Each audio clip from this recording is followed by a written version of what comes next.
সুপ্রিয় শ্রোতা, গল্প পাঠের আসর চ্যানেলে শুনতে যাচ্ছেন আনোয়ার পাশা রচিত রাইফেল রোটি আওরাত উপন্যাসটির ৫ম পর্ব। আমি ওয়ারা কারিম, সাথে থাকুন।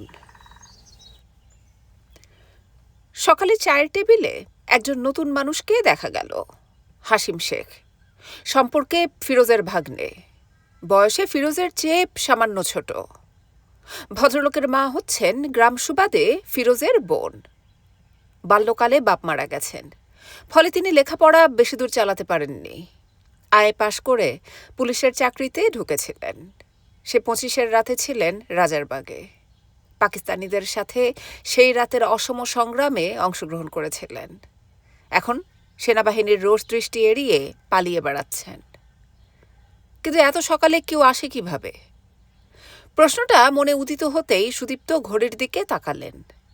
তাই তো, ৯টা যে বাজে। হ্যাঁ, তার ৯টা হতে পারে বই কি। ঘুমটা কি তার এখন ভেঙেছে? ৮টার দিকে কারফিউ উঠে গেছে এবং প্রায় সঙ্গে সঙ্গেই ভদ্রলোক পথে বেরিয়েছিলেন। পথে বেরিয়ে মামা, সে কি বিপদ! মুসলিম লীগের হরমুজ মিয়ার সঙ্গে দেখা।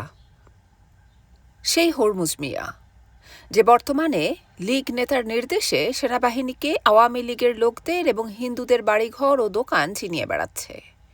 এসব কামে সে খুব যোগ্য লোক। হাসিম শেখকেও সে চিনেছিল ঠিকই।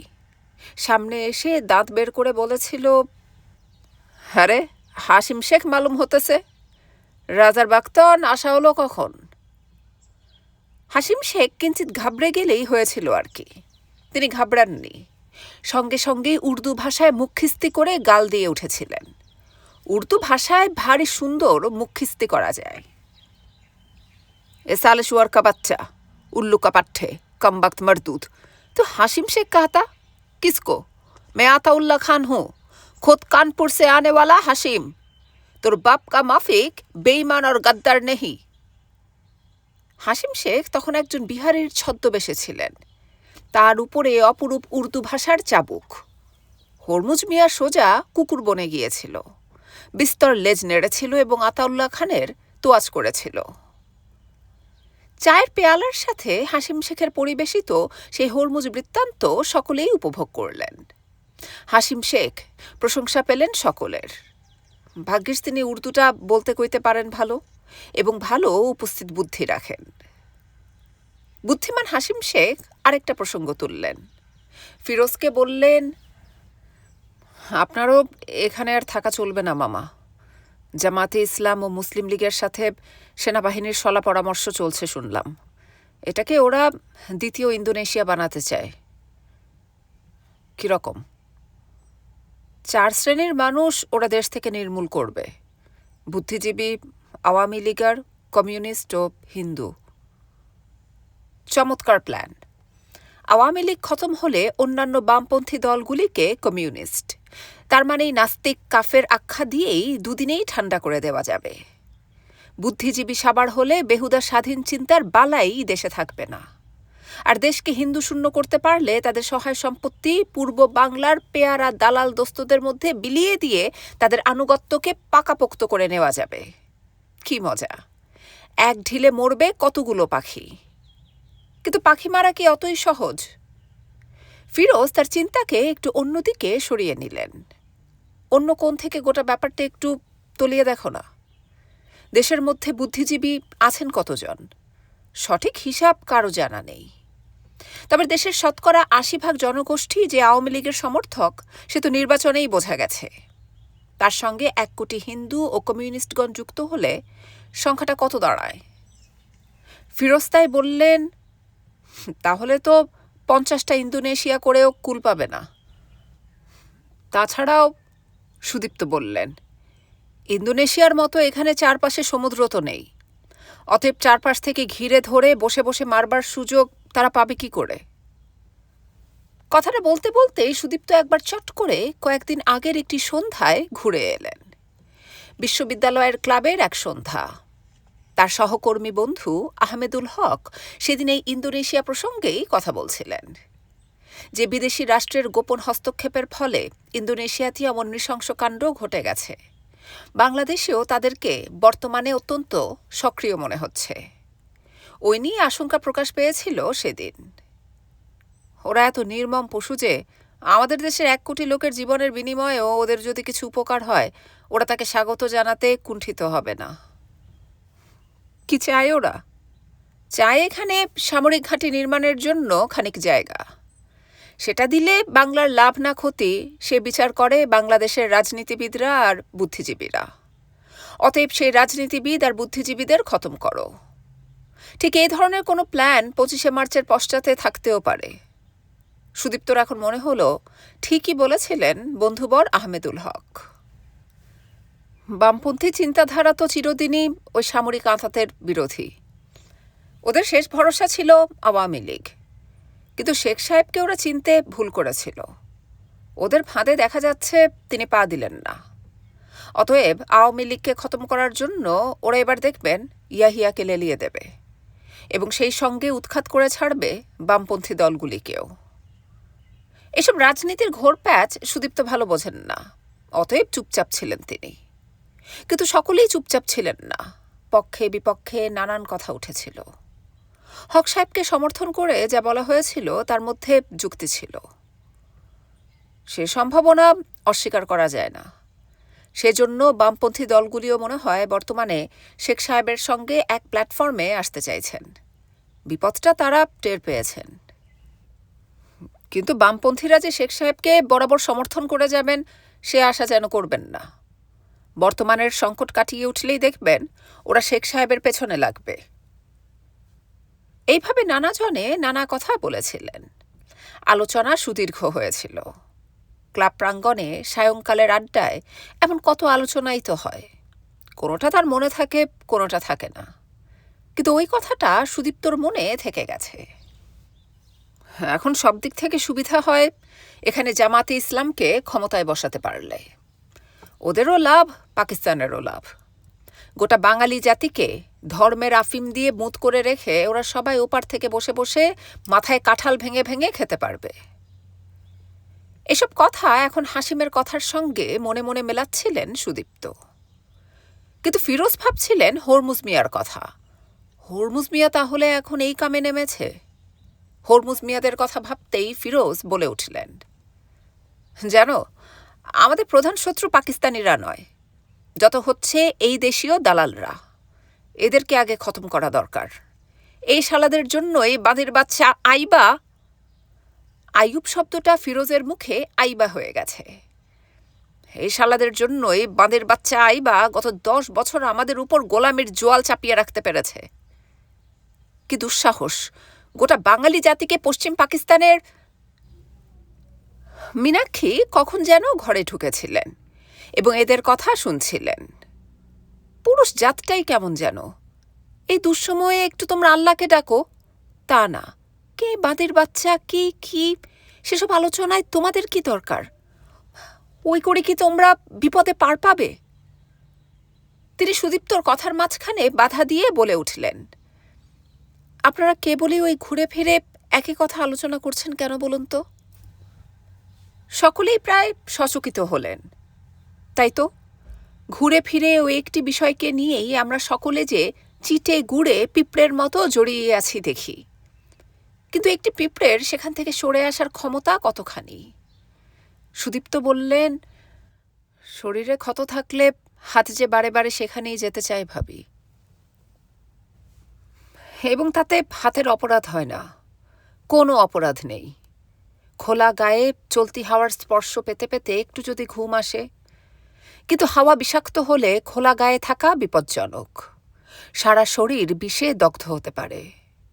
শহরের যে অবস্থা, তাতে যে কোনো সময়ে যে কোনো বিষয়ে আলোচনার অপরাধে তাদের দগ্ধ হয়ে যাবার সম্ভাবনা আছে বইকি। মীনাক্ষী ভাবি ঠিকই বলেছেন, আমাদের আলোচনা কিছুটা সংযত হওয়া উচিত। কিন্তু কিসের সংযম? সারা দেশে এখন বাঙালি জাতিকে অমোঘ ঐতিহাসিক মোড় পরিবর্তনের পালা চলছে। এ কি তোমার আমার ব্যক্তি জীবনের কোনো পছন্দ অপছন্দ নিয়ে কথা? যুক্তির সিংহদ্বারে এখনই যদি আমরা যথেষ্ট সক্রিয় হতে না পারি, আমাদের ভবিষ্যৎ অস্তিত্বের চেহারাটা তাহলে কেমন হবে? কেউ আমাদের ক্ষমা করবে? মা ভই, কোনো ভীতি সংকোচে আমরা যেন আত্মকেন্দ্রিক হয়ে না পড়ি। আমাদের এখন মন্ত্র একটি, আমরা নিজের কথা ভাবব না। আমাদের লক্ষ্য হবে দেশ, দেশের জন্য সংগ্রাম। খাওয়া শেষ হলে হাসিম শেখ স্বদেশের জন্য তাদের সংগ্রামের কাহিনী শোনালেন। রাজারবাগ এলাকার 25শে মার্চের সংগ্রাম। সাধারণ সেপাইরা সেনাবাহিনীর সাথে কি যুদ্ধে পারে? হাসিমরাও শেষ পর্যন্ত পারেননি। কিন্তু বিনা বাধায় পাকিস্তানিরা সারা ঢাকা শহরকে লণ্ডভণ্ড করে দেবে এমন কলঙ্ক থেকে তারা জাতিকে রক্ষা করেছেন, এবং তাদেরকে রক্ষা করেছেন আশেপাশের অধিবাসীরা। আশ্রয় আহার তো দিয়েছেনই, ছদ্মবেশ ধারণের বস্ত্রখণ্ডটুকুও দান করেছেন। তাতে বিপদ ছিল না। যদি পাকিস্তানিরা টের পেত, হ্যাঁ, মরতে হতো। কিন্তু মৃত্যুকে কেউ ভয় করছে নাকি? ছেলে যদি মৃত্যু বয়ে নিয়ে ঘরে ফেরে, মা কি সেই মৃত্যু ভয়ে ছেলেকে দুয়ার থেকে ফিরিয়ে দেন? সেই অষ্টাদশী জননী হাসিম শেখকে ফিরিয়ে দেননি। ট্যাঙ্ক থেকে কামানের মুহুর্মুহু গোলাবর্ষণে অতিষ্ঠ হয়েই তাদেরকে ভাবতে হয়েছিল, চলো সরে পড়ি। সরে পড়াই তো বুদ্ধিমানের কাজ তখন। ভয়ভীতির কথা নয়, মরে লাভ কি? তখনই মরব যখন ওদের কাউকে মারার ক্ষমতা হাতে থাকবে। ওই শালাদের মতো কামান চালাতে শিখে তখন সামনে আসব, এবং দেখব শালাদের যুদ্ধের কত শখ। এখন এখানে থাকলে সির্ফ মরতে হবে। ভেবেচিন্তে ঠিক সময়েই তারা পালিয়েছিলেন। কিন্তু ছদ্মবেশ দরকার তো। পুলিশের পোশাকে তো মাথা বাঁচিয়ে পালানো যাবে না। তাছাড়া ভোর হয়ে আসছে, দিনের বেলাটা কোথাও লুকিয়ে কাটাতে হয়। অতএব যে যেখানে পেয়েছিলেন আশেপাশের বাড়িতে ঢুকে পড়েছিলেন। বেশি কিছু ভাবনা চিন্তার সময় কারো ছিল না। সামনে যেখানে সুবিধা পাও ঢুকে পড়ো। হাসিম একটা গলির মধ্যে একটি একতলা বাড়ির দরজায় কড়া নেড়েছিলেন, খুব জোরে জোরে। কোনো সাড়া নেই। অনেকক্ষণ পর সাড়া মিলল। জানলার একটি কপাট একটু ফাঁক হলো। একটি রমণী কণ্ঠের প্রশ্ন শোনা গেল, কে? আমি রাজারবাগ পুলিশের লোক মা, একটু আশ্রয় দেবেন? আশ্রয় দেওয়া মোমেনার পক্ষে ভারী শক্ত ছিল। ঘরে তিনি একা রমণী, একটি শিশুকন্যা বুকে নিয়ে পড়ে আছেন। স্বামী কাজ করেন সংবাদপত্র অফিসে। রাত 10টার দিকে ঘরে ফেরার কথা ছিল, কিন্তু ফেরেননি। সেই এক দুশ্চিন্তা। তার উপরেই কেয়ামত রাত্রি। কে কোন উদ্দেশ্য নিয়ে আসে তা কি বলা যায়? কিন্তু লোকটি তাকে মা বলেছে। পাকিস্তানিরা আমাদের মেরে ফেলবে মা, বাঁচান। মোমেনা আর থাকতে পারেননি, দোর খুলে দিয়েছিলেন। আশ্রয় পেয়েছিলেন রাজারবাগ পুলিশের হাসিম শেখ। বাড়িতেই রমণী শুধু একা। হাসিম সংকুচিত হয়েছিলেন। একা একজন যুবতী স্ত্রীলোকের বাড়িতে কোনো বেগানা পুরুষের স্থান হবে কি করে? না, তা হওয়া উচিত। তার স্বামী কিংবা কোনো আত্মীয় জানতে পারলে? হাসিম তাই চলে আসতে চেয়েছিলেন। আপনার বোধহয় অসুবিধা হবে মা, আমি না হয় যাই। মা ডেকেছ না? তারপরও যদি অসুবিধার কথা ভাবতে পেরে থাকো, তবে তোমার তো যাওয়াই উচিত বাছা। তাই তো, বাড়িতে ছেলে থাকবে, তাতে মায়ের আবার সুবিধা অসুবিধা কি? ওই নিয়ে কোনো প্রশ্ন তোলাই তো লজ্জার কথা। হাসিম একটু লজ্জা পেয়ে গেলেন। মেয়েদের বয়সটাই কি সব? ভদ্রমহিলা তার চেয়ে কয়েক বছরের ছোটই হয়তো হবেন। কি স্বাচ্ছন্দ্যে তবু মায়ের আসনে নিজেকে প্রতিষ্ঠিত করেছেন। কিঞ্চিত বিস্ময়ে এবং প্রবল ভক্তিতে অভিভূত হয়েছিলেন হাসিম শেখ। হাসিম তার জীবনের কাহিনী এই নতুন মাকে শুনিয়েছিলেন, এবং তাকে গ্রামের বাড়িতে তার জন্মদাত্রী জননীর কাছে নিয়ে যেতে চেয়েছিলেন। ঢাকা শহরের এই অবস্থায় কারো কি আর এখানে থাকা উচিত? তা উচিত নয়। এবং স্বামীকে ফেলে মোমেনাও নিরাপত্তা সন্ধানে সরে যাওয়া উচিত বিবেচনা করেননি। মোমেনা বারবার বলে দিয়েছেন, তুমি বাছা দ্য পিপল অফিসে তোমার আব্বার খোঁজ নিয়ে আমাকে জানিয়ে যাবে। কোথায় যে গেলেন তিনি, আল্লাহ। ফিরোজ শুধালেন, তারপর খোঁজ পেয়েছ সে ভদ্রলোকের? পেয়েছি মামা, তিনি বেঁচে নেই। কিন্তু এখন কি করে সে খবর নিয়ে মায়ের কাছে যাব? দেখা গেল বলতে বলতে হাসিমের চোখে জল এসেছে। তিনি জামার প্রান্ত দিয়ে চোখ মুছে নিলেন। অনেকক্ষণ কোনো কথা জোগাল না কারো মুখে। হাসিমি একটু পরেই বললেন, আমরা যদি ওই রাজার বাগেই হানাদারদের খতম করতে পারতাম, তাহলে মাকে এই দুঃখ থেকে বাঁচাতে পারতাম। তা হয়তো পারতেন, কিন্তু মা তো ওই একটিই নয়, এবং সবার উপরে স্বদেশ মাতা। হ্যাঁ, সবাই মিলে এই মাকে বাঁচাতে হবে, ভিক্ষা করে নয়, যুদ্ধ করে, তারপর কর্মে একনিষ্ঠ হয়ে। সেটা সব বয়সেই হওয়া যায়, কিন্তু যুদ্ধ, হায়, যুদ্ধের বয়স কি আছে? অধ্যাপক সুদীপ্ত শাহীন তার বয়সের হিসেব করলেন। হ্যাঁ, 40 পেরিয়ে গেছে। তবু তো রক্তে অস্ত্র ধারণের সঞ্চলতা সুদীপ্ত অনুভব করলেন। মেঘের তমসা কেটে সূর্যের দীপ্তি পেল তার চিন্তার কিশলয়গুলি। মনে হলো জীবনের যদি কোনো মূল্য থাকেই, তবে মৃত্যুরও মূল্য আছে। তা না হলে দুটোই সমান অর্থহীন। বেঁচে থাকার জন্য মৃত্যুকে এড়াতে চাইলে সে মৃত্যু একদিন নিঃশব্দে তোমার জীবনের বিপুল ব্যর্থতাকে শুধু ঘোষণা করতে চাইবে। কিন্তু কথা কি শুধু ওইটুকুই? এত মৃত্যুর মুখে বাঁচতে চাওয়াটাই তো একটা প্রহসন। এই প্রহসন অসহ্য। মরবার ভার অন্যকে দিয়ে নিজে নেব কেবল বেঁচে থাকার দায়িত্ব। এমন ভাড়ামি থেকে নিজের পবিত্র আত্মাকে যেন রক্ষা করতে পারি। একটা প্রতিজ্ঞা সুদীপ্তর মধ্যে প্রার্থনার পবিত্রতা পেল। ফিরোজ তখন শুধাচ্ছিলেন, তোমরা অনুমান কতক্ষণ লড়েছিলে? হবে 3-4 ঘন্টা। প্রথমে ওরা কয়েকজন এসেছিল সাধারণ অস্ত্র নিয়ে। আমরা তখন তাদের প্রায় সকলকে সাবার করে ফেলি। বাকি কয়েকজন প্রাণ ভয়ে পালিয়ে যায়। পরে যখন আসে ট্যাঙ্ক ও কামান নিয়ে, তখনই তো শুধু হার মেনে পালাতে হলো আমাদের। খালি রাইফেল হাতে ট্যাঙ্ক ও কামানের সামনে আমরা দাঁড়াই কি করে বলুন? তা ঠিক। সেজন্য দেশবাসী ওদেরকে কাপুরুষ বলবে না, বরং চিরদিন ওদের কথা শ্রদ্ধার সাথে স্মরণ করবে। ফিরোজ শুধালেন, এখন তুমি করবে কি? এইভাবে লুকিয়ে কতকাল বাঁচবে? না, এখানে তিনি লুকোতে আসেননি, এসেছেন কিছু টাকার জন্য। শেখ সাহেব বলেছিলেন 28 তারিখে মাইনে পাওয়া যাবে, কিন্তু তার তো বিপর্যয় ঘটে গেল। বিধবা মা পথ চেয়ে আছেন, ছেলে টাকা পাঠাবে। হ্যাঁ, নিশ্চয়ই তা সে পাঠাবে।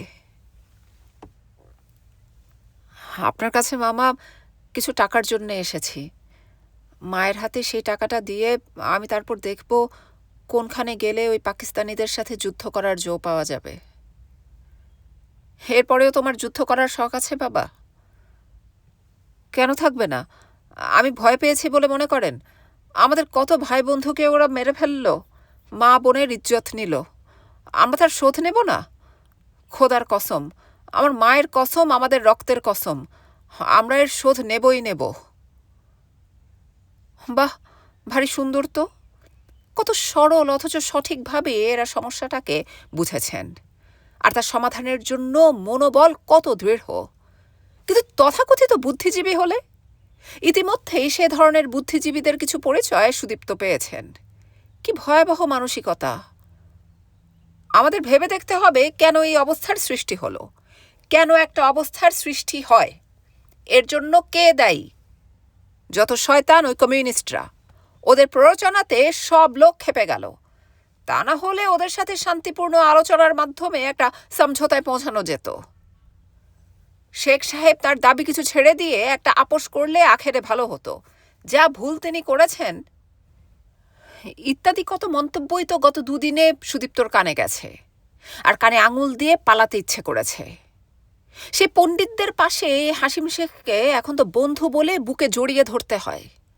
আমাদের ভাই বন্ধুদের ওরা মেরেছে, মা বোনের ইজ্জত নিয়েছে, আমরা তার শোধ নেব। হ্যাঁ, ঠিক এইটাই তো এখনকার উপযুক্ত কথা। শেখ সাহেব কেন আপোষ করলেন না? এ প্রশ্নকে নিয়ে মনে মনে নেড়ে চেড়ে এক ধরনের বিলাসিতাই চলে, সেরফ বিলাসিতা। কেননা ওই প্রশ্নের বাস্তব ভিত্তি একেবারে নড়বড়ে। প্রথমত, শেখ সাহেবের সঙ্গে ইয়াহিয়ার কি আলোচনা হয়েছে কেউ তোমরা তা জানো না। কেবল তোমরা ইয়াহিয়ার মুখে ঝাল খেয়ে বলছ। শেখ সাহেব একেবারে কঠিনভাবে গোঁ ধরে আলোচনার মাধ্যমে সমাধানকে অসম্ভব করে তুলেছিলেন। শেখ সাহেব বড়ই অনমনীয় হয়েছিলেন। কথাটা যদি মেনে নিই তবু তো প্রশ্ন থাকে, গত ২৩-২৪ বছরে নমনীয় হয়ে থেকে বাংলাদেশের কি লাভটা হয়েছে শুনি? যথেষ্ট আপোষ করা গেছে, যথেষ্ট সমঝোতার মনোভাব দেখানো হয়েছে। তার পরিবর্তে তোমরা কি পেয়েছ? পেয়েছ বিরামহীন শোষণ চালু রাখার উপযোগী একটা শাসন কাঠামো। শেখ সাহেব কেন আপোষ করলেন না? মনে মনে এই প্রশ্ন তুলে এক ধরনের বুদ্ধিজীবী এখন তর পাচ্ছেন। আর হাসিম শেখ কর্তব্যে উদ্বুদ্ধ হচ্ছেন এই ভেবে, কেন আমাদের মা বোনের সর্বনাশ করবে ওরা? খোদার কসম, আমার মায়ের কসম, আমাদের রক্তের কসম, এর প্রতিশোধ নেব। সুদীপ্ত বেরিয়ে পড়লেন। কোথায় যাবেন? এমনি পথে পথে ঘুরবেন কিছুক্ষণ? হরে বাবা, তার সাধ্যে কি? দলে দলে মিলিটারি টহল দিয়ে বেড়াচ্ছে রাস্তায়, তাদের দিকে চাওয়া যায় না। প্রবল চেষ্টায় সুদীপ্ত একবার শুধু তাকিয়েছিলেন একটা দলের পানে। ওদের গাড়িটা তখন নিউ মার্কেট থেকে এলিফ্যান্ট রোডের দিকে মোড় নিচ্ছিল। গাড়িতে ওরা ছিল বোধহয় ৫-৬ জন হবে, প্রত্যেকের হাতে একটা করে মারণাস্ত্র। সেগুলোর কোনটার কি নাম সুদীপ্ত জানেন না। কোনো ভদ্রলোকেরই বোধহয় তা জানার কথা নয়। মানুষ মারার জন্য কত রকমের কল বানানো হয়েছে তার হিসেব রাখবে কে? আরেকজন মানুষ? তা রাখতেও পারে, কিন্তু সুদীপ্ত তাদের দলে নন। অতএব তিনি কেবল কতকগুলো নল দেখলেন, হিংস্র পশুর মতো কয়েকটি চোখ দেখলেন, আর মাথায় লোহার টুপি দেখলেন। ইস্পাতের নলগুলো প্রত্যেকটি তাক করা রাস্তার মানুষের পানে। সাধারণ অবস্থায় এ দেখে একটু তো শিউরে ওঠার কথা, কিন্তু শিউরে ওঠার সময় কারো নেই। এমনিতে কোনো ব্যস্ততাও নেই, উদ্বেগটাও বাইরে থেকে চেনা যায় না। কিন্তু একটা অদ্ভুত অসারতায় সকলে আচ্ছন্ন। কতকগুলো যেন কলের পুতুল, হাসি নেই, কথা নেই, ভীতিও বোধহয় বিদায় নিয়েছে। মানুষের ভয় পাওয়ারও একটা সীমা আছে না? সুদীপ্ত ভয় পাননি, যদিও স্পষ্ট দেখেছিলেন একজোড়া চোখ তার দিকে থাবা প্রসারিত করে যেন ল্যাজ নাড়ছে। কিন্তু গাড়ি সরে গেল, সুদীপ্তও সরে এলেন। তাদের ব্যবধানটা ক্রমেই প্রসারিত হতে লাগল। সুদীপ্তর দেখা হয়ে গেল ওসমান সাহেবের সঙ্গে। ওসমান সাহেব হাঁটছেন। গাড়ি গেল কোথায়? খবিশগুলো গাড়িখানা পুড়িয়ে ছাই করে দিয়ে গেছে। ওসমান সাহেব মাত্র সপ্তাহখানেক হলো বিশ্ববিদ্যালয়ের আবাসিক এলাকায় বাড়ি পেয়েছিলেন, কিন্তু গাড়ি রাখার গ্যারেজ খালি ছিল না বলে বাইরেই তা ফেলে রাখতে হচ্ছিল। তাদের আবাসিক এলাকার দারোয়ানকে বকশিশ দিয়ে গাড়ি পাহারারও ব্যবস্থা করেছিলেন ওসমান সাহেব। অতএব স্বাভাবিক অবস্থায় ভয়ের কিছু ছিল না। কিন্তু সেই কালো রাতের হানাদারগুলো, ওসমান সাহেবের ভাষায় খবিশগুলো, গাড়িখানা পুড়িয়ে ছাই করে দিয়ে গেছে। বিশ্ববিদ্যালয়ের আর কতজনের কখানা গাড়ি আছে কে জানে। সুদীপ্তর গাড়ি ছিল না, অতএব ওই নিয়ে দুশ্চিন্তার অবকাশও তার ছিল না। আজ ওসমান সাহেবকে দেখে তার মনে হলো মানুষের গাড়ি না থাকাটাই বোধহয় ভালো। দীর্ঘকাল গাড়ি নিয়ে বেড়ানোর পর হাঁটতে হলে কেমন লাগে? অন্তত অন্যের যে খারাপ লাগে সেটা ওসমান সাহেবকে দেখে অনুভব করলেন সুদীপ্ত। ওসমান সাহেবের সঙ্গে তার স্ত্রীও হাঁটছিলেন। হেঁটে হেঁটেই তারা চলছিলেন ধানমন্ডির দিকে। ভাবি ভালো আছেন?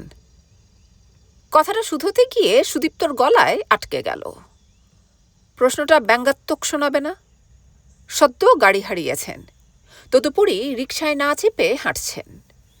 এমন অবস্থায় ভালো আছেন কিনা শুধলে কেউই সে প্রশ্ন প্রসন্নভাবে নিতে পারেন না। কিন্তু ওসমান সাহেবের স্ত্রী নিজেই কথাটা তুললেন।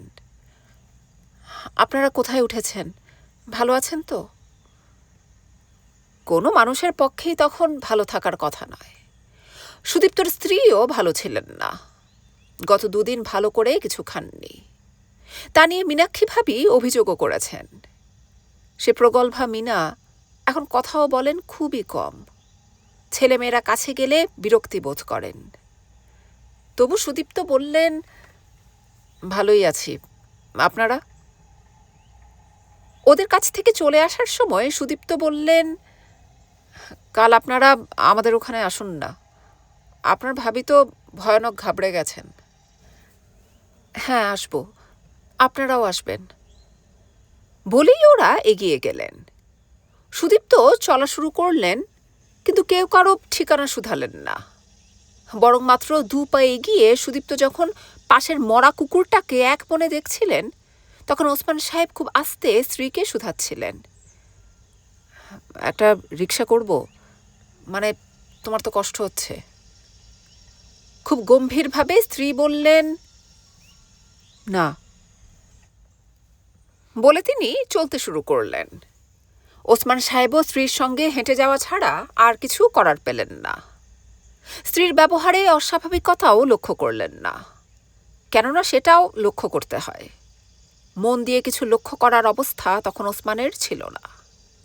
গতকাল বাসা ছেড়ে বেরোনোর সময় স্ত্রী শুধু বলেছিলেন, মাত্র এই 51 টাকা পুঁজি, তখন বললাম কিছু টাকা উঠিয়ে রাখো।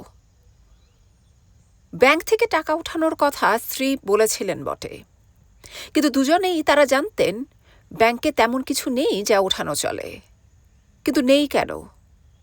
এমন একটা প্রশ্নের চারা মনে গজাতে দিয়ে গতকাল থেকে কেবল তার উপরেই পানি ঢালছেন ওসমান সাহেবের স্ত্রী। বাইরে কিছু বলছেন না। এই দুঃসময়ে সেটা বলা অসভ্যতা। হাজার হলেও রিটায়ার্ড ডিআইজি সাহেবের কন্যা তিনি। আর ওসমান, তার বংশের কেউ কখনো সামান্য দারোগা হয়েছে এমন দেখাও দেখিনি। কেবল পরীক্ষায় ভালো রেজাল্ট করেছিল, তাই বিশ্ববিদ্যালয়ে চাকরি পেয়েছে। তার বেশি তো না। ফ্রিজ, টিভি, সোফা সবই তো আমার বাপ দিয়েছে। নিজে কেবল কিনেছে একখানা গাড়ি, তাতেই এমন ফকিরি দশা। মহিলার ক্ষুব্ধ হওয়ার একগাদা কারণ ছিল। সামান্য একখানা গাড়ি কিনতে গিয়ে সব গচ্ছিত টাকা নিঃশেষিত হয়েছে। বেশ কিছু ঋণও হয়েছে বিশ্ববিদ্যালয়ের কাছে। সেই ঋণ এখন মাসে মাসে কিস্তিতে শোধ করতে হচ্ছে। ফলে এখন প্রতি মাসে যে পরিমাণ টাকা হাতে আসে তা দিয়ে কোনো মতে মাসই চলে না। এই অবস্থায় কোনো মাসে মাইনে না পেলে? তেমনই একটা অবস্থার সম্মুখীন হয়েছেন ওসমান সাহেব। মার্চের মাইনে মিলবে কিনা কে জানে। ওসমান সাহেবের মতো দুরবস্থা সুদীপ্তর ছিল না। গাড়ি নয়, একটি বাড়ির মোহ ছিল সুদীপ্তর। নিজের একটি ছোট্ট বাড়ি থাকবে, চারপাশে থাকবে অনেকখানি খোলা জায়গা। তাতে নিজের হাতে ফুলের গাছ লাগাবেন, ইচ্ছে মতো ব্যবহার করবেন বিপুলা পৃথিবীর কয়েক কাঠা জায়গা। অতএব কিছু তিনি জমাতে চেষ্টা করতেন। কয়েক হাজার টাকা জমিয়েছেনও, কিন্তু সে আর কত? একটা বাড়ির জন্য যা প্রয়োজন হয় তার 1/4 তো হবে না। তা না হোক, এই দুর্দিনে কিছুকাল মাইনে না পেলে খেয়ে তো বাঁচবেন। হ্যাঁ, এখন ওইটাই দরকার, কোনো মতে বেঁচে থাকা, কেবল বেঁচে থাকা এবং দেখে যাওয়া।